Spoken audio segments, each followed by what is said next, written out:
A while back, a corporate client asked me to pre-record a video instead of attending their event.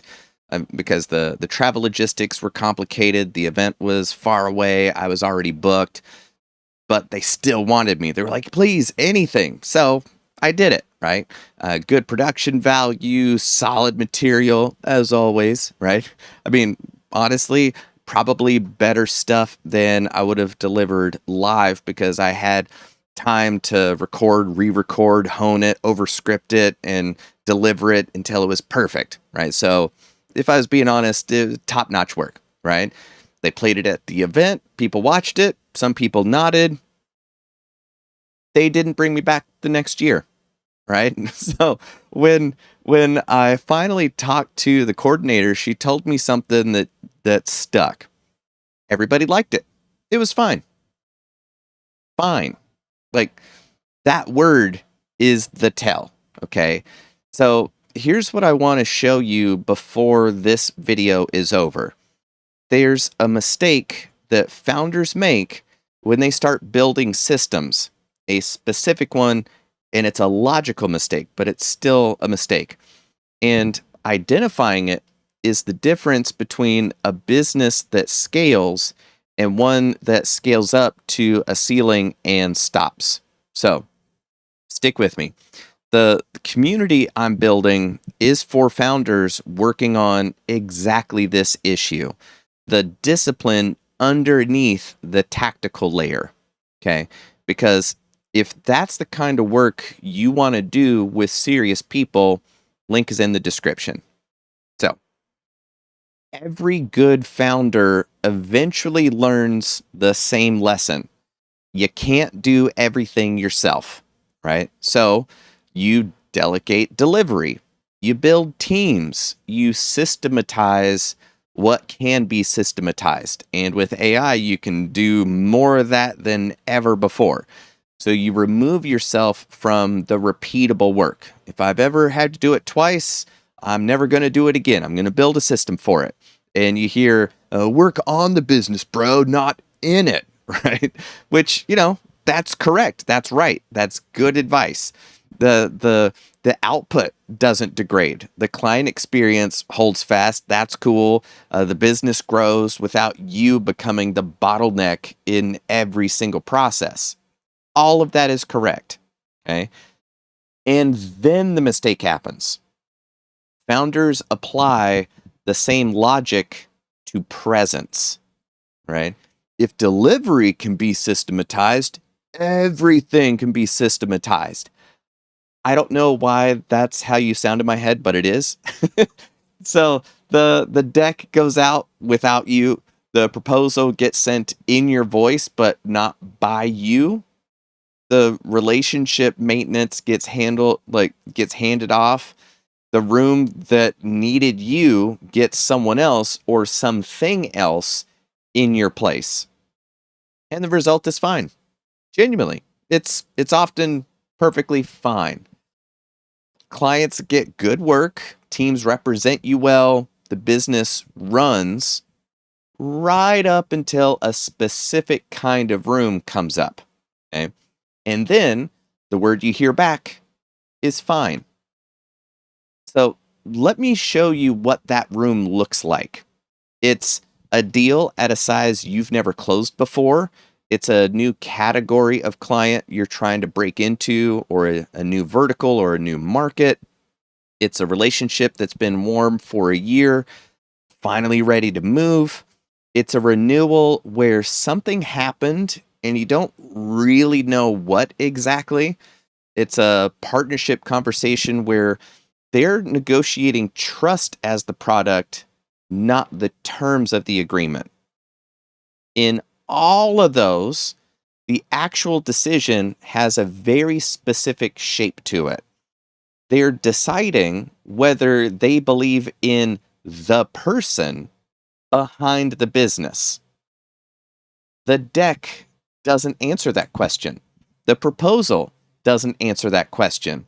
The well-briefed account manager doesn't answer that question. You do. That's it. Okay. When you're in the room, They're reading you.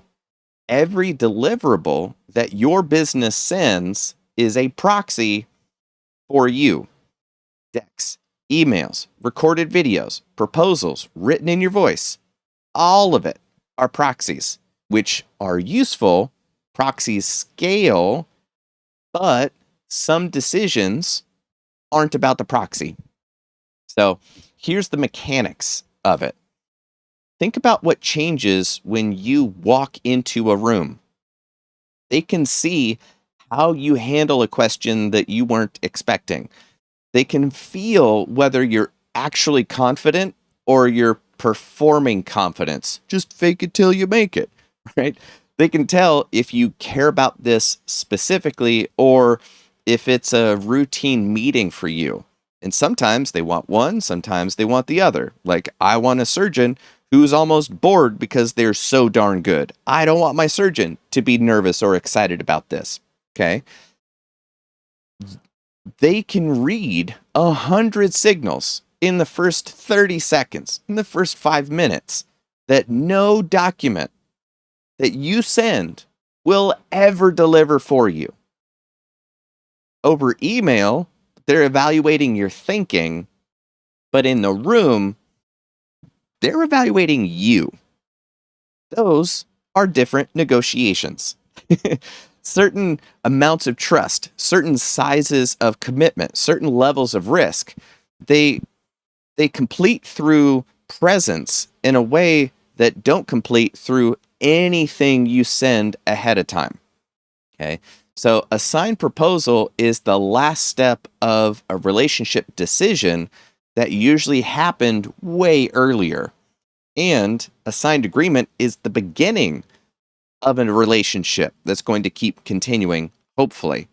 So often that decision happens in a room where you were present. So here's how to find the line. Think about the last deal that went unexpectedly well. Were you in the room? Probably. So think about the last relationship that went quiet when you expected it to keep going, right? The client who didn't renew, the investor who said they would call back, the partnership that seemed locked in and then didn't go anywhere. Was something else in the room instead of you? So think about the last time you lost a deal that you thought you had, right? Go to the moment the energy changed. Was there a meeting where you sent someone else a conversation that happened over email instead of in person or on the phone at least? Was a room you delegated to because the logistics were inconvenient? Okay, understandable, but you weren't in the room. So the pattern holds more often than founders want to admit, because especially tech founders want everything to be scalable and to be tech instead of human, right? Now, connect this back to the read. The previous video that I made was about taking 30 seconds of deliberate observation before you open your mouth, so that you know where the energy is, right? You know where the resistance sits. You know who holds the social gravity in the room, who everybody is looking to for like taking the lead on how do we take this, right? That read is powerful. It's also only useful if you're in the room to do it. You can't do it if you're not there, right? Some rooms need you from the beginning. Better reading strategy doesn't rescue a room that got a video instead of you when they needed you specifically. Okay. So the read tells you how to respond to what's in front of you, and presence is what makes the response mean something. So the two skills work together. Neither one works without the other one there. The founder who has over systematized everything except their own presence is building a business with a relational ceiling. So the ceiling shows up as deals that don't close at the size that they should be. And relationships that plateau instead of deepen is usually because of that. It's a pipeline full of almost, right? So operationally, the business is running.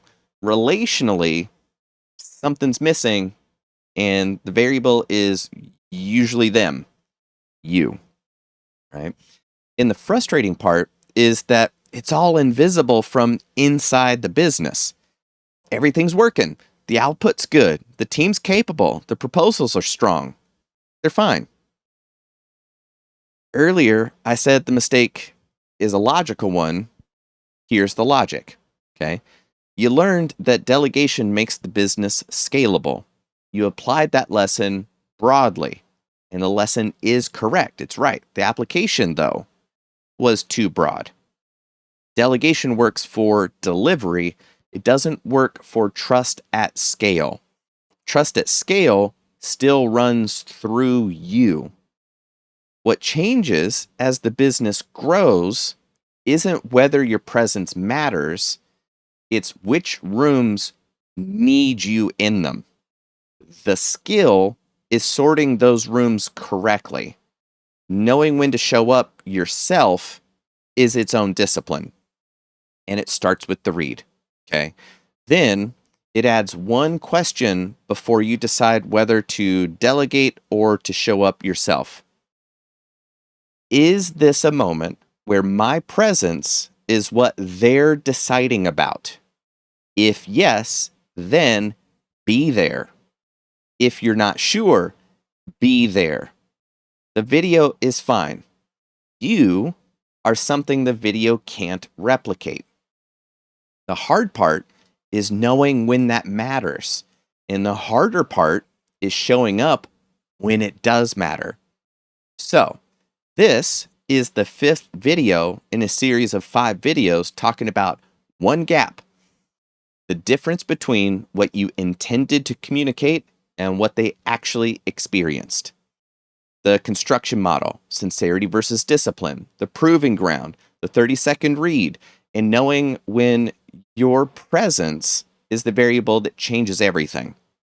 So, none of this is theory.